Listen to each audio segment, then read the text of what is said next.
What's up, everybody? It's me, Allie Burns, and Scott Reichel. We're here for the prime time prop drop. It's Monday Night Football, and last Monday Night Football, you went 4-0. So big shoes to fill, but I think you can do it. How are you feeling today, Scott Reichel? Feeling pretty good. I know on Thursday night ended up going 2-2. However, I can say that it was a bit of a refreshing 2-2 because it looked like I was going to go 0-4 for a bit, and then the fourth quarter came around and ended up winning two there at the very, very end.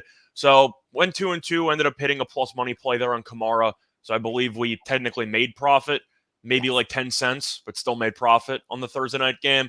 It's better than nothing. So let's keep it rolling. It's better than losing, and that's That is just it.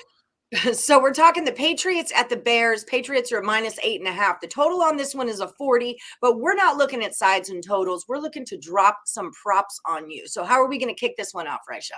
So I'm going to start off with quarterbacks, and I'm going to go with the Bears quarterback, Justin Fields, and I'm going to take him over 7.5 rush attempts at around -125. He's had at least 8 rush attempts in 5 of the first 6 games, and New England has had issues with mobile quarterbacks so far this season because Lamar Jackson did have 11 carries against New England for a decent amount of yards. Now, I'm aware that Justin Fields is not exactly as good as Lamar Jackson. I'm aware there's a pretty big drop-off there. However, the point is, I do think since the Bears want to run the ball, they really don't trust Fields to throw. I do think Fields will either get a lot of design carries or even scramble for a decent amount of yards in there. But anytime you have a player who's gone over this number in 5 of 6 games, and I can still get it at -125, the Bears at some point are going to have to get creative with the offense because, to be honest, their offense isn't very good. And I think Fields running the ball is one of their better options. I'm going to take the over 7.5 carries and hope that Fields tries to make something happen when his team might be getting destroyed.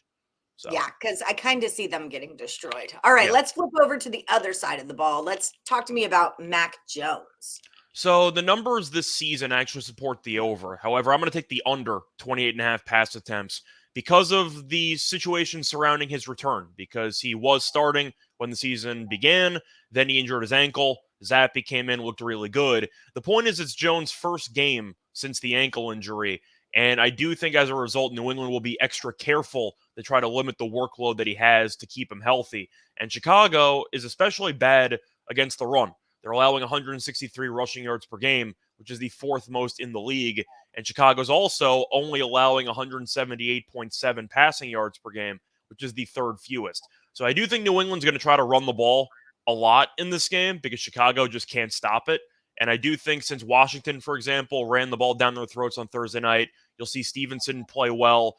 Harris is back in the lineup as well. So now New England has 2 healthy running backs that are solid.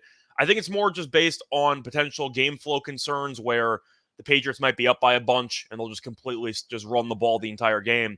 But Chicago's good against the pass. They're bad against the run. The Patriots have a quarterback coming back from injury. I see the Patriots being really, really safe with their game plan and really just trying to limit the potential damage that Jones can have based on getting hit. So I like the under 28.5, and I expect the Patriots to really do whatever they can to keep their young quarterback healthy. All right, all right. So you mentioned Stevenson, Rhamondre Stevenson. Tell me what you're thinking about this guy. So I'm going to go with over 13.5 receiving yards. I know he's been very good on the ground the last couple of weeks. However, that was with Harris out. Now with Harris back in the lineup, I do think Stevenson will end up splitting pretty evenly, but he is the 3rd down running back here. So I do think he should get a decent amount of work in the passing game. And on top of that, if you want to go through some numbers, Stevenson's been very good in the passing game because he's had at least 14 receiving yards in each of the last 4 games. And he's also had 4 receptions in 3 of the last 4 games. So it seems like he gets a decent amount of work in the passing game. They'll target him on some screen passes, some checkdowns. But 13.5 for a guy that's gone over this number in 4 straight, and for a guy that's had at least 4 catches in 3 of the last 4, I think this number's too low. I'm going to take the over. All right, all right. Now you've been kind of crushing the kicker props. Here's your kicker prop for today. Break it down for me. Yeah, so usually I went with field goals. I decided to switch it up a little bit, and I'm going to go with Cairo Santos, the Bears kicker, under 1.5 made extra points at -120. There's a couple reasons why I actually like this prop. First of all, I'm not sure if the Bears are going to score that much in this game. I know you said before you think the Bears might get killed. I kind of agree with you. I don't think the Bears are a very good team. But if you want to look at some actual numbers for Santos, he's really not been that good at extra points this season. He's made less than 2 extra points in 4 of his first 5 games. And if you want to actually look at the props for Bears touchdowns, you can get Bears touchdowns under 1.5 at -140. So if you're doing the math, it's the same exact bet. You're saving 20 cents, and there's also a chance the Bears either miss the extra point or go for 2-point conversions. So you're actually getting more draws to win while saving 20 cents. So I think that it's definitely a great deal just based on the actual prop comparison. But anytime you have a guy who is on a team that really doesn't score much and he's made less than 2 extra points in 4 of 5, I think -120 is a good deal. It's in Foxborough on a Monday night. The crowd will be into it, and the Bears offense, once again, not very good. Plus, New England does rank sixth in the league in time of possession. The Bears are second to last.